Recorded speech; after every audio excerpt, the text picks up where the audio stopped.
Okay, good afternoon. Welcome to the Assembly Committee on Health and Human Services. Chair Peters is presenting a bill in Commerce and Labor, so will be joining us later. Would the Secretary please call the roll?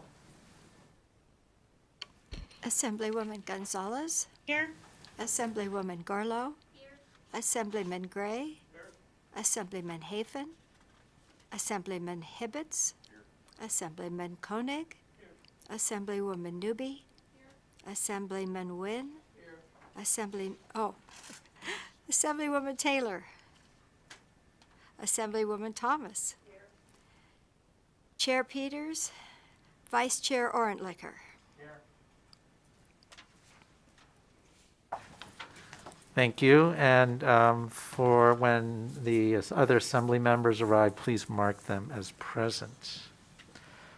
Well, welcome to our audience in Carson City, those by video conference in Las Vegas, and anyone joining us over the internet. Before we begin, just a few reminders. First, please silence your electronic devices, especially cell phones and laptops during the meeting. Members of the public may provide testimony in various ways as the agenda indicates. And you may submit public comments in writing either in addition to testifying or in lieu thereof. Written public comments may be submitted before, during, or up to 24 hours after the meeting we adjourn today. If you wish to testify, please sign in at the table by the door and leave a business card. Even if you're not testifying, you may want to sign in so we have a record. And if you're presenting on Zoom, please leave your cameras and microphones off until it's your turn to present. And don't forget when you come up to present to turn on the microphone. Share your name and spell it for our transcribers. Okay, I think with that preliminaries, I think we're ready to open the hearing on Assembly Bill 311, which sounds like a good bill. Let me get to the summary here that I'm supposed to read. Okay, Assembly Bill 311. So this is authorizing a hospital to enter an agreement with the armed forces for the provision of a care by a person who's not licensed to provide care under certain circumstances. And I'm sure Assemblywoman Bilbray-Axelrod can say it better than I can. So please, proceed. Thank you very much, Vice Chair Orentlicher and the Assembly Committee on Health and Human Services. This is actually my fourth session, and I have never done a bill in front of HHS, so it's kind of exciting. I think I've done every other committee, so thank you for having me.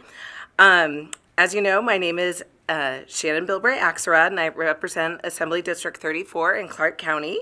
I am pleased to come before you today to present Assembly Bill 311, which allows a greater number of Air Force medical personnel to serve in Nevada hospitals. This bill will help address the health care provider shortage we are constantly discussing in this building. To provide background on this topic, it is important to discuss the Las Vegas military-civilian partnership. Such partnerships place an active duty military personnel into a local civilian trauma hospital to maintain their clinical proficiency and provide medical care to the community.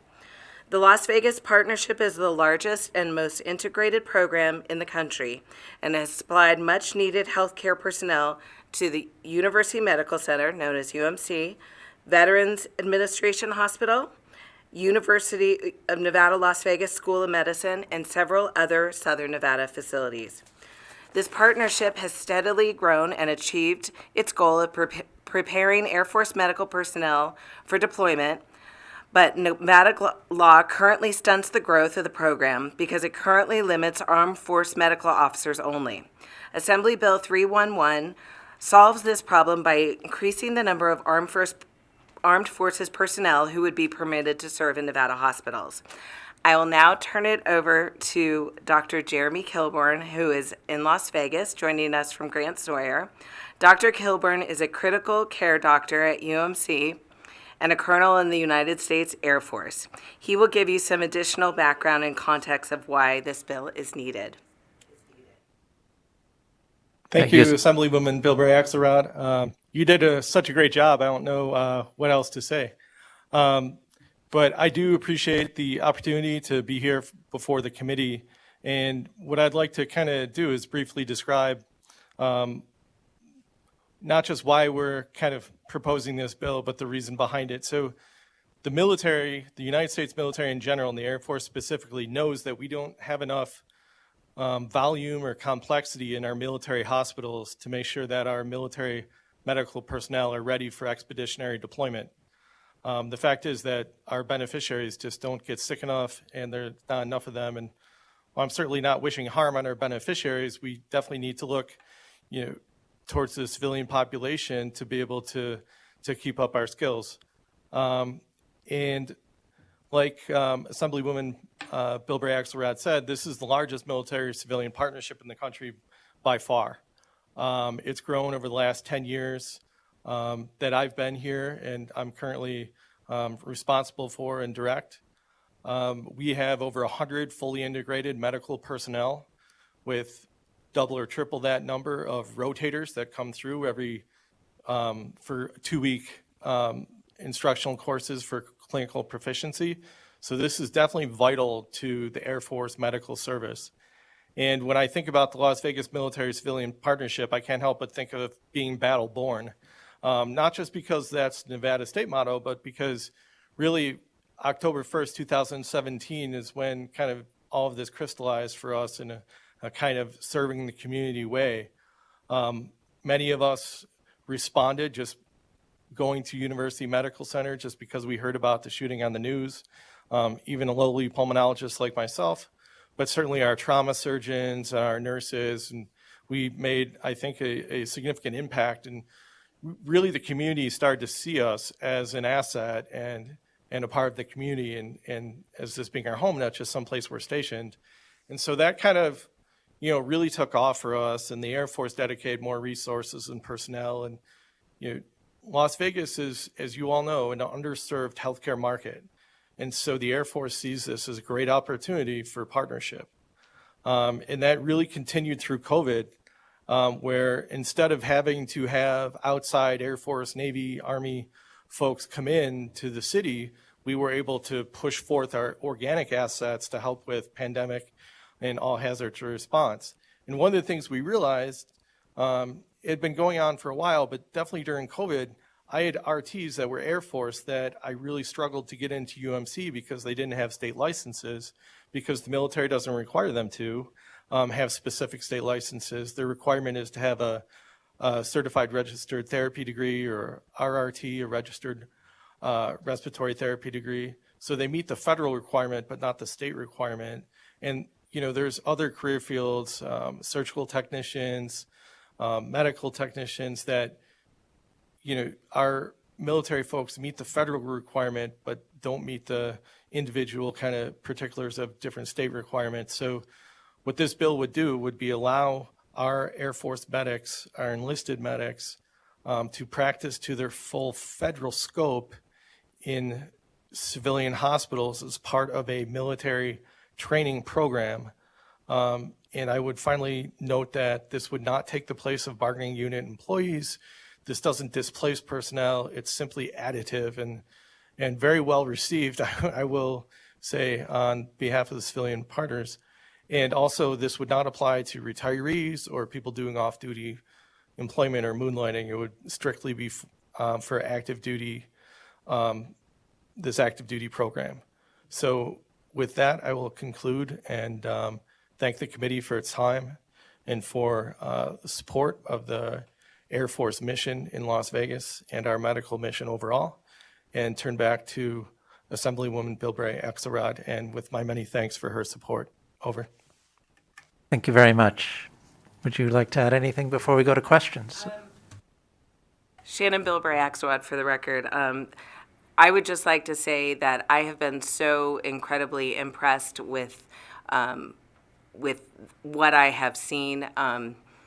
Dr. Kilburn saved my husband's life. I don't know how else to say it, and he knows that I kind of wear it on my sleeve. But my husband was pretty much a goner, and this man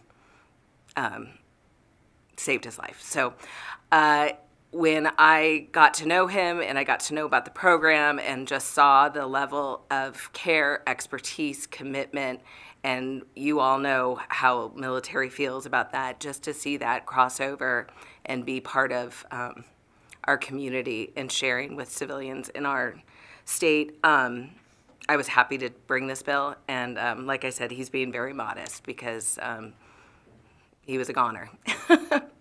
So we're open for questions.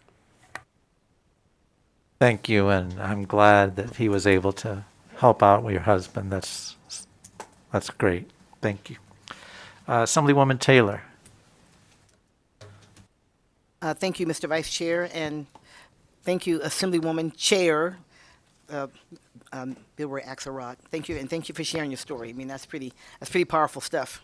That's pretty powerful stuff. My question may be for you, or maybe for the doctor, about how many additional medical personnel do you think can be involved once this is worked out? You know, should we be able to solve this problem? Yes, ma'am. This is Jeremy Kilburn for the record. We're looking at approximately 25 enlisted medical personnel. But I'm going to be honest, my hope is to always grow it. As much as there's a need in Las Vegas for additional healthcare personnel, I'm pushing for the Air Force to meet that need because it's really special to, work at the intersection of national defense and community service. It's just such an altruistic mission. So I would guess 20 to 25, but the sky's the limit. Over. If I may, Mr. Vice Chair. Please go ahead.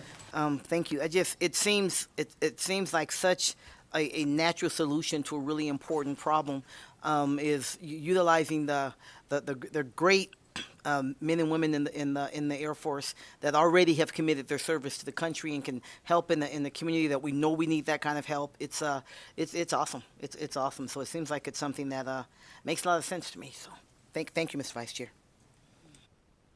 Thank you. Assemblyman Gray. Thank you, Mr. Vice Chair.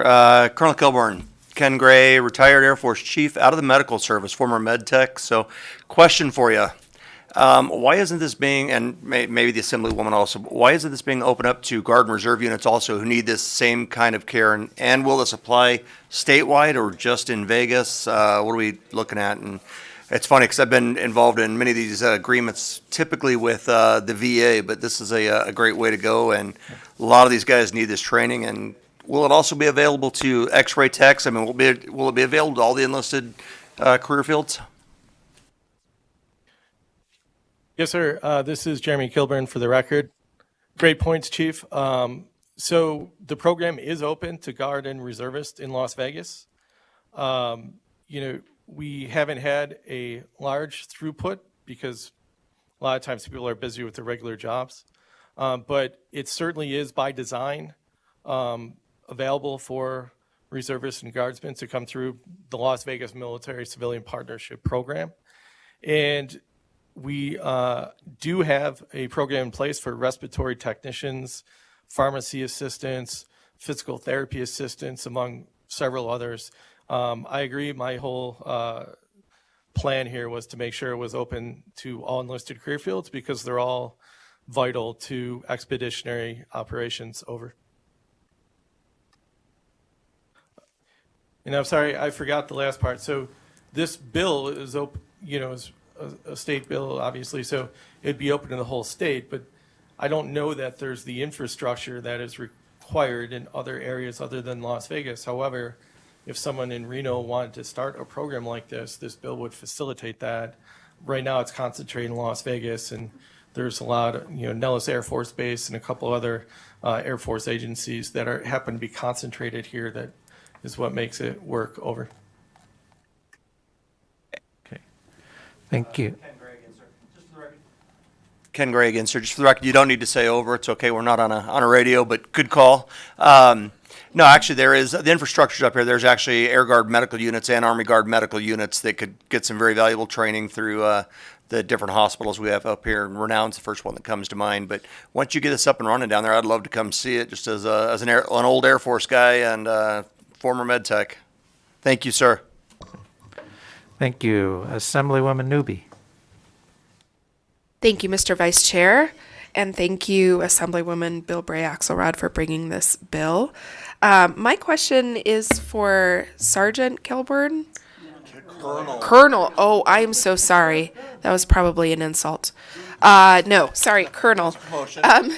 Oh, I'm just stop while I'm ahead. Okay, Ma'am, I've been called worse. over. So back to the question. How can you describe the difference between what occurs today without this bill on the ground in the hospital and what would happen with the bill having been passed and implemented? Yes, ma'am, absolutely. So right now, we're having to kind of find workarounds where we use our, for instance, I always go back to respiratory therapy because I'm a pulmonologist, but our respiratory therapist has to be put in student status and cannot practice unsupervised, even if they have 15 years in the Air Force and have advanced degrees in respiratory therapy and such. And so it really forces the hospital to go through a lot of gymnastics to bring them into the hospital and make sure they're compliant with Nevada state law. So in some enlisted career fields, just can't practice at all because we can't kind of figure out a way to honor their federal scope of practice. So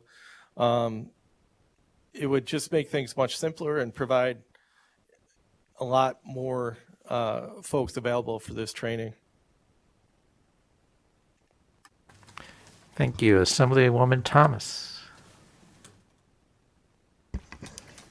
Thank you, Vice Chair Ornlicker, and thank you to the Assemblywoman for bringing this bill forward. I do appreciate getting our military together with the civilian community. And just to check, United States Air Force retired, enlisted, not a chief, but thank you, Colonel, for coming forward to show the community that Nellis Air Force Base wants to work hand in hand with the community. My question actually has to deal with deployment. Unfortunately, we still have to go through that. And once a civilian facility has, say, like a mental health technician, to assist, then deployment comes in, and how would that disrupt the ability to give care to our civilian population? This is Jeremy Kilburn for the record. Yeah, that's a really good question. And it kind of comes back to what I was talking about before, where the concentration of medical personnel in Las Vegas with the United States Air Force, there's 3 separate major commands that have major presences here, programs. And the idea was that with all these people here, we could provide some amount of dependability and reliability to our civilian partners, so that, just like you said, we don't have a trauma team here that comes in and then all of a sudden they're gone, and UNLV and UMC are holding the bag. So we've concentrated enough medical resources here that we have redundancy to take into account deployments. Of course, if there's a huge deployment surge that could be threatened, but the Air Force has made a cognizant effort to concentrate its medical forces in Las Vegas. That's why Nellis is a level 3 trauma center and taking civilian patients, and then this program too. So it's supposed to be extremely integrated and responsive to the community. But that is something I think about every day when we talk about inserting a new technician, doctor, nurse into a program at UMC and with UNLV is, what can we guarantee that they will be able to do and for how long, because people have to make staffing decisions around that. So our answer for the most part has been to concentrate our medical personnel in Las Vegas. I almost said over again. Yes, please go ahead. Thank you, Chair. So just a comment. I didn't realize that Nellis had a level 3 trauma center. Please let the community know that a little bit more often. I think that's something that we can hang our hat on. So thank you. Thank you. Assemblyman Nguyen, please. Thank you, Vice Chair. Sorry. See? Anyway, it's Monday. This is more of a legal question, maybe perhaps to our council. Trying to figure out why the pharmaceutical technician part is under the livestock and veterinary section on section 4. Eric Robbins, LCB Legal, for the record. That's just a drafting decision we made. It doesn't really impact the substance of the bill at all. Basically, when we drafted this, we tried to find the general applicability sections of the chapter to include these provisions in, to say that the chapter doesn't apply to people working under these agreements. And in this case, the only general applicability section in the pharmacy chapter dealt only with veterinary biologic products, so that's where it ended up. Great. Thank you. May I have follow-up, Chair? Yes, please go ahead. Vice Chair, sorry. I'll get this done after this T kicks in. In terms of the positions that are referred to here, it seems like there's some limitations into the position that's mentioned. Are we just adding just these roles and specifically and not just necessarily open it to the larger medical licensees? Shannon Bilbray, Axelrod for the record. Dr. Kilburn, I don't know if you want to discuss that. I think that this is currently what the partnership is doing right now, and so that's where the critical need was, and these were the positions that they were having to do the workarounds. If you want to add to that. Yep. Jeremy Kilburn for the record. Yes, ma'am, that's exactly right. My original thought was to kind of write a blank check for all military medical personnel to be able to practice to their full scope. But it became apparent that we would have to address particular career fields and the ones that we either now have or foresee having. And of course, down the road, when we inevitably find the use and need for personnel that I wasn't smart enough to think about today, I guess we'll have to readdress or see if there's enough language in the current bill as proposed to satisfy the requirement. Over. Thank you very much for that answer. Thank you, Vice Chair. Thank you. Thanks for all the questions and answers. We will now go to testimony. So first, support testimony. If you are testifying, please remember to clearly state and spell your name. We'll begin with support. In Carson City, please come to the table if you want to testify in support. Thank you, Vice Chair, members of the committee. Blaine Osborne, Nevada Rural Hospital Partners. Happy to be here in support of AB 311. You all know the critical healthcare workforce shortage that we're facing in the state of Nevada.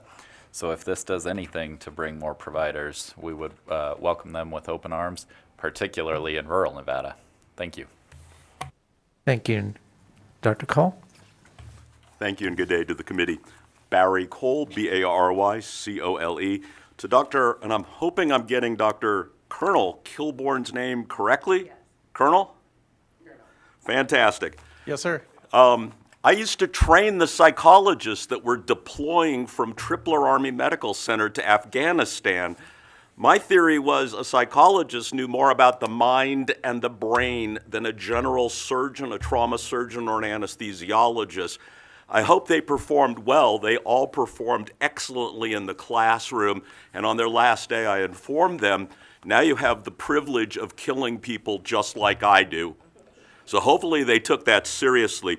This is a no-brainer. I've been advocating for a long time that where health in the United States government should reside is in the Department of Defense. And the reason I've always said that is they're the only people that can get it done anywhere at any time. There's a hurricane, a tornado, a war, a whatever. They always show up, and they're ready to provide medical care. I don't know who else can do that. They're asking for the ability to train and keep their perishable medical skills current. We need to support this mission. This, to me, is not partisan. This is where we come together and we say, we get the benefit of free help right now, and we keep our military medical people at the razor's edge for the critical work they're going to do. But I really want to encourage passing this bill of all bills. Thank you, Dr. Cole.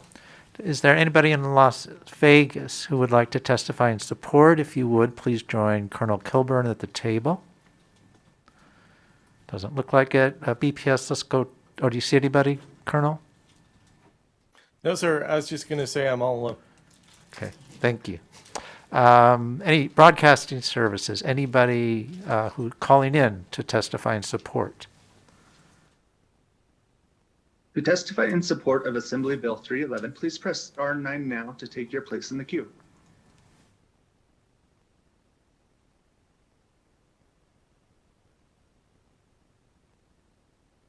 Vice Chair, there are no callers to testify in support at this time. Thank you. Is there, let's move to opposition testimony. Anybody here in Carson City who wants to testify in opposition? Okay, in Las Vegas, broadcasting services, do we have any people on the phone who want to testify in opposition? To testify in opposition to Assembly Bill 311, please press star 9 now to take your place in the queue.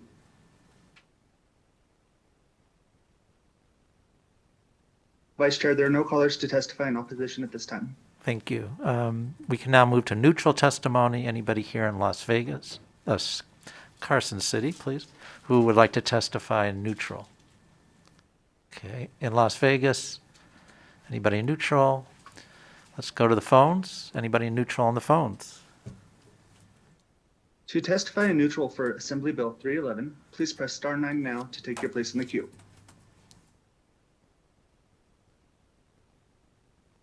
Vice Chair, there are no callers to testify in neutral at this time. Okay, thank you.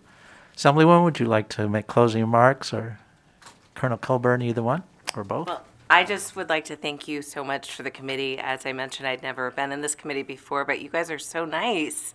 I think I might have to come back again.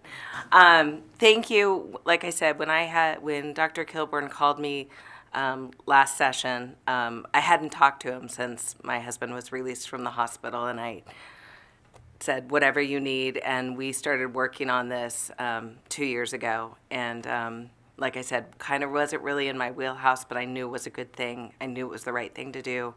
And I'm just so pleased that everyone gets to see the amazing work that has been produced through this partnership. Over. Thank you. And thank you, Colonel Kilburn. Yes, Assemblywoman Thomas? Thank you, Vice Chair. And again, I wish that I would have brought this bill forward because Nellis Air Force Base was my home for 16 years. So could I have my name attached to this bill? If it doesn't get held up with an amendment, absolutely. Thank you. We're just on that deadline, so, but Thank you. if not over here, we'll do it over there. Thank you. Okay. Assemblywoman Gray? Assemblyman Gray? Wow. It's That's the the first time that baldness. mistake's ever been made. I just wanted to, if it's okay, just clarify real quick, just make sure it's on the record. This is actually just basically a quid pro quo with the civilian communities. Our troops get training in civilian hospitals. Hospitals get free medical assistance and additional medical assistance, correct? So it's just a great partnership for both involved. Great partnership for Yes, both sir. involved. That's exactly correct. Oh, Okay. Thank you, Colonel. And this is actually something I may be coming to look to you to add my name to as well. It's like I said, it's something I used to fight for all the time for our troops, and this is just it's a great opportunity for all parties involved. Thank you, and out. Okay. Thank you very much. We'll now close the hearing on this bill and move to our next bill, Assembly Bill 403. And I understand Sean O'Donnell in Las Vegas will be presenting. And this is a bill Hello, Vice Chair. regarding halfway houses and for persons recovering from alcohol or other substance use disorders. So if you're ready, Mr. O'Donnell, please proceed. Yes, hello. Good afternoon. Thank you, Vice Chair and committee members. For the record, my name is Sean O'Donnell. I am the Executive Director of Foundation for Recovery, a statewide charitable organization operated by people and families recovering from substance use and co-occurring disorders. Also with me today for technical questions, I have Mark Driscoll-Cohen from the Center for the Application of Substance Abuse Technologies at the University of Nevada, Reno. He's joining by phone. I have Linda Anderson, a retired representative from the Attorney General's Office, and Paul Schubert from the Division of Public and Behavioral Health. AB 403 offers what I hope will be a pretty straightforward change in the licensing and certification of recovery homes in the state of Nevada. Recovery homes, formerly known as halfway houses, are safe, substance-free, and healthy residential environments where people recovering from substance use disorder are provided peer support, education, and learned skills vital for sustaining recovery in a home-like setting based on social model principles, and they have existed in the United States since at least the 1800s. Many recovery homes offer a congregate living environment where residents recovering from substance use disorder live together, share common space, they support one another during their recovery journey and reintegration into the community, such as finding and gaining employment, going back to school, attending support groups and meetings with each other, cooking meals together, and sharing common chores and tasks around the house. While residents of a recovery home may be engaged in clinical treatment services, recovery homes do not provide clinical treatment to residents themselves and should not be confused with a residential treatment program. Existing law requires recovery homes to become both licensed and certified through the Division of Public and Behavioral Health of HHS. NRS 449 requires recovery homes to be licensed as facilities for the dependent and otherwise follow the law and regulations governing these types of facilities. NRS 458 requires recovery homes to be certified by the division. The duplication of oversight efforts through licensure in NRS 449 and certification in NRS 458 poses an unnecessary burden to recovery houses. In 20 years of licensure, the number of halfway houses that have been has been limited to no more than 10 facilities statewide, and 8 are currently licensed. AB 403 removes the requirement that recovery homes be licensed by the division, while preserving the requirement that they be certified by the division. The National Association of Recovery Residencies, also known as NAR, represents over 20 state affiliates of recovery housing operators and develops and maintains quality standards for recovery residencies. NAR recommends states adopt a certification process similar to the one that we already have existing here in the state of Nevada, but they say nothing about licensure. The certification process under NRS 458 is more nimble and flexible to keep up with both federal requirements and evidence-based practices for quality of services. Nevada wants to support every opportunity for sustainable housing options for those in recovery as Nevada abates the harm caused by the opioid epidemic, as well as the impact of alcohol and other substance use. And this also will meet the needs of vulnerable populations in our state. The existing certification under NRS 458 provides a level of expertise beyond just the physical premises under licensure, as it assures that the service elements of recovery housing is being addressed. It is not just about stable and sanitary housing, but also how the housing operators implement services that support recovery, stable employment, healthy lifestyle choices, just to name a few. AB 403 continues to uphold local zoning laws that allow the community to define and enforce the necessary standards for the residents of individuals in recovery. Certification would continue to require compliance with public safety measures such as fire and sanitation, and can address any concerns of neighborhood councils as to their impact. AB 403 also updates the terminology of these types of supporting housing models and programs from halfway house to recovery home. The label of halfway house is outdated and stigmatizing to describe the home of these individuals who are residing in one of these types of homes who are recovering from alcohol or other substance use disorders.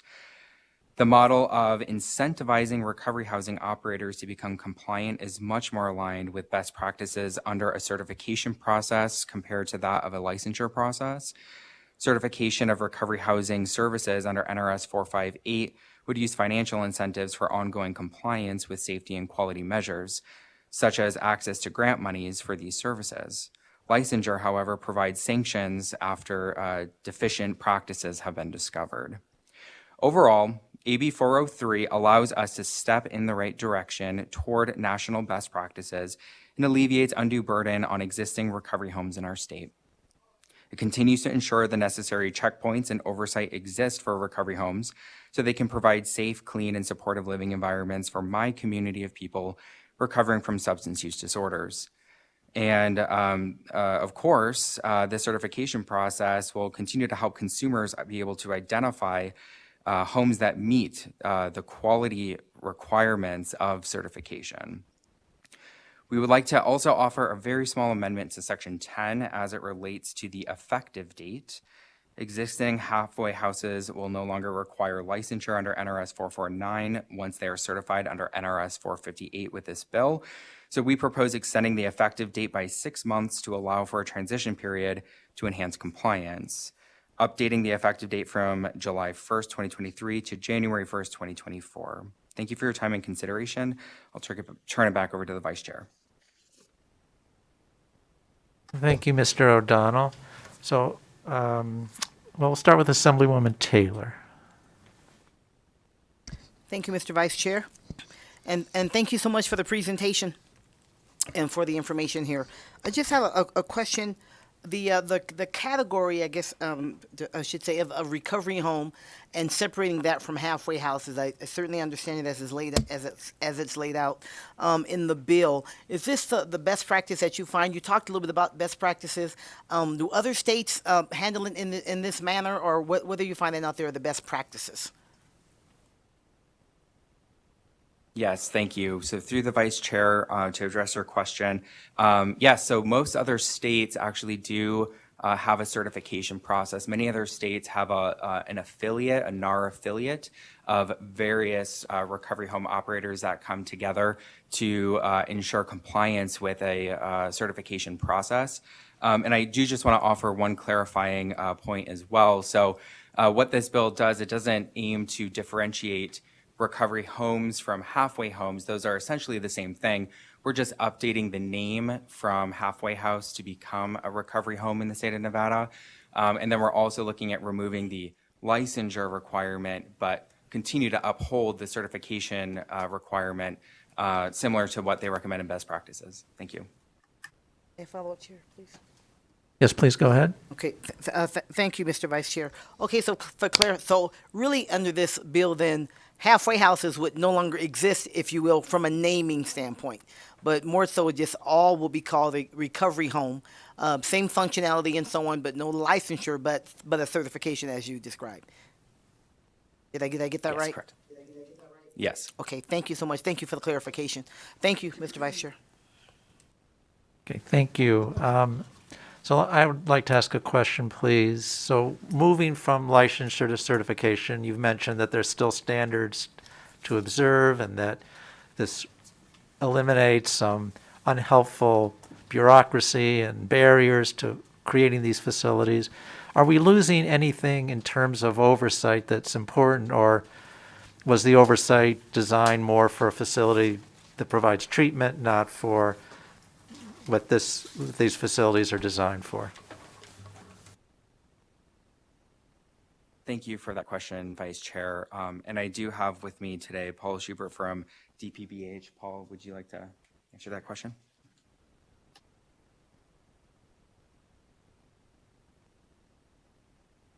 Good afternoon, Vice Chair and Committee. I'm Paul Schubert, Chief of the Bureau of Healthcare Quality and Compliance, the agency that currently licenses and oversees halfway houses with regards to the licensure requirements. Thank you for the question, Vice Chair.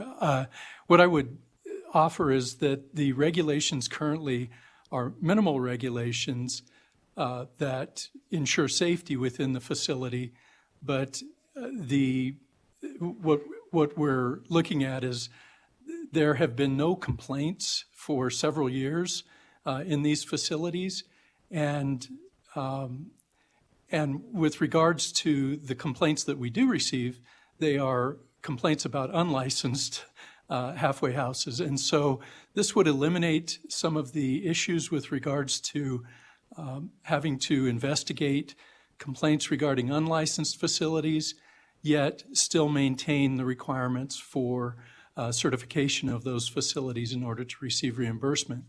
So the requirements that we're currently looking at these facilities for are not necessarily at the same level as a treatment facility or treatment program, but they are minimal requirements for safety. And if I may, those would necessarily transfer to, and they already are a bit redundant for the local municipalities because they would be looking at them for safety as well. Thank you. Thank you, Mr. Schubert. Other questions from committee members? Yes, Assemblywoman Thomas. Thank you, Vice Chair. And thank you for the presentation. Just with the last question, you noted that there are other, I guess it's regulations that are required for the recovery house. So I would like to know what they are. Yes, thank you for that question, Assemblywoman Thomas. I also have Mark Driscoll-Cohen from CASAT, who I believe has joined via phone. If we could tap him in.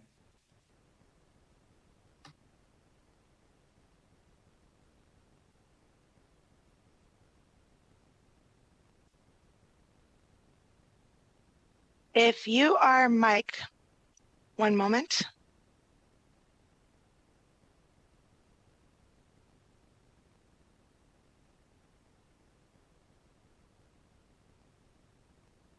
Okay, this is Mark Disselkoon for the record. Can you hear me? Yes, we can hear you. Thank you. And I'll spell my last name. It's D as in David, I-S-S as in Sam, E-L-K-O-E-N, Disselkoon. And I believe, thank you for your question, Assemblywoman Thomas. The other regulations are related to NAC 458.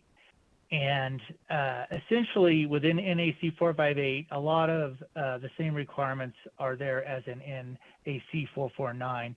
A lot of that has to do with organizational oversight as well as administrative oversight. Personnel practices are very similar. So those types of things are in place. Things like liability insurance being current in relationship to a house would be for, typical liability insurance for a recovery home, as we're calling them or hoping to call them now. We also require that a facility meet all state, local, and federal requirements. So related to somebody applying for being a recovery home under NAC 458, they would have to meet local codes and requirements. And of course, that varies from community to community. We have been certifying on behalf of SAPTA since 2006 many transitional living facilities, which is a nuance and different than a recovery home. A transitional living facility, actually individuals in those types of programs are required to be in treatment of some sort. And we've been overseeing those transitional houses for many years using the local codes. And rarely, and I can't even think of any actual complaints related to the health and safety of those particular transitional housing services. So that's kind of just a comparison to show you that the same kind of oversight would be done related to these recovery homes. Thank you. Okay, any more questions? And SAPTA is the Substance Abuse Prevention and Treatment Agency? Correct. Okay. Thank you. Okay, well, let's now move to testimony. Is there anybody here in Carson City who would like to testify in support of this bill?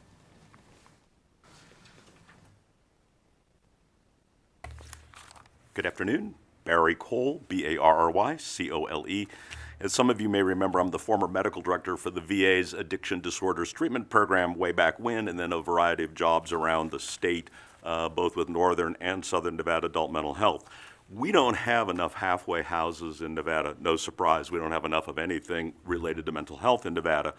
Once these individuals actually get sober, the key to staying sober is get new friends.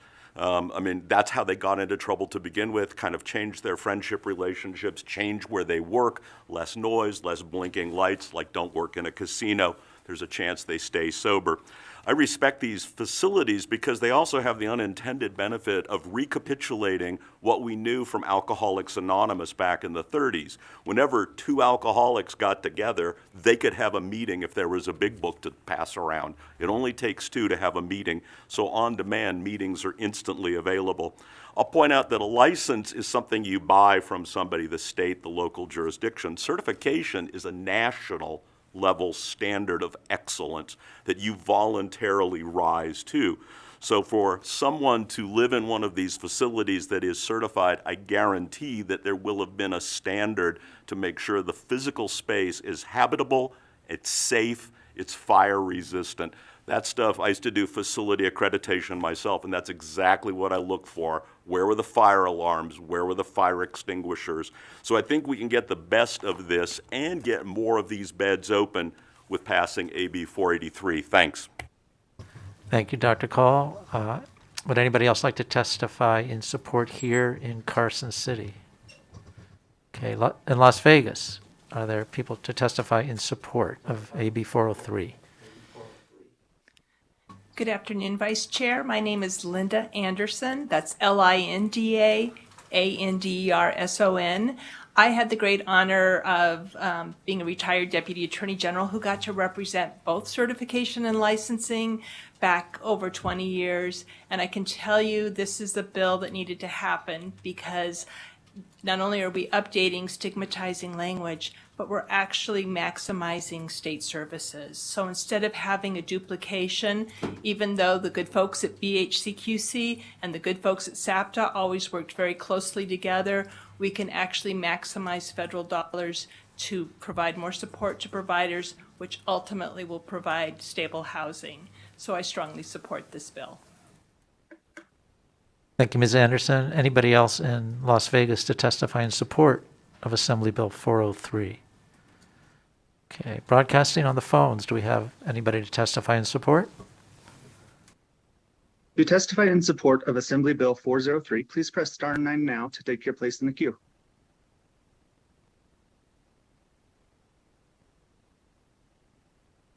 Vice Chair, there are no callers to testify in support at this time. Thank you. Do we have anybody who wants to testify in opposition here in Carson City? Okay. In Las Vegas, is there anybody who wants to testify in opposition to Assembly Bill 403?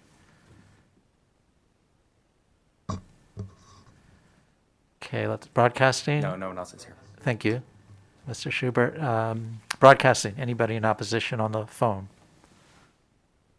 To testify in opposition to Assembly Bill 403, please press star 9 now to take your place in the queue. Vice Chair, there are no callers to testify in opposition at this time. Okay, let's turn to neutral testimony. Anybody here in Carson City? Anybody in Las Vegas? Okay, broadcasting, anybody on the phone to testify in neutral? To testify in neutral for Assembly Bill 403, please press star 9 now to take your place in the queue.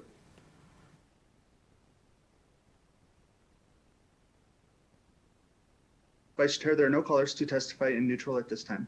Thank you. Mr. O'Donnell, would you like to make any closing remarks?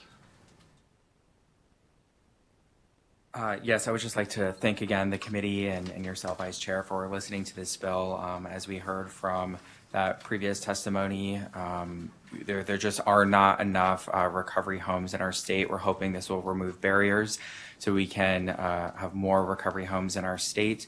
I just really want to thank you all for your time on this. Thank you. Thank you very much, and I will now close the hearing on Assembly Bill 403, which takes us to our final agenda item, public comment. We ask the public comments be kept to 2 minutes. And let's start here in Carson City. Would anybody like to make public comments? Okay, anybody in Las Vegas for public comment? Broadcasting, do we have anybody on the phone for public comment today?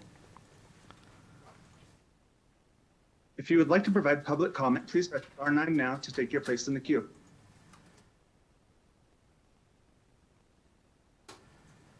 Vice Chair, there are no callers choosing to provide public comment. Thank you very much. This concludes our meeting for today. Thank you all for your participation, and we'll see you on Wednesday at 1:30, or maybe earlier. Please keep an eye on the agendas for that.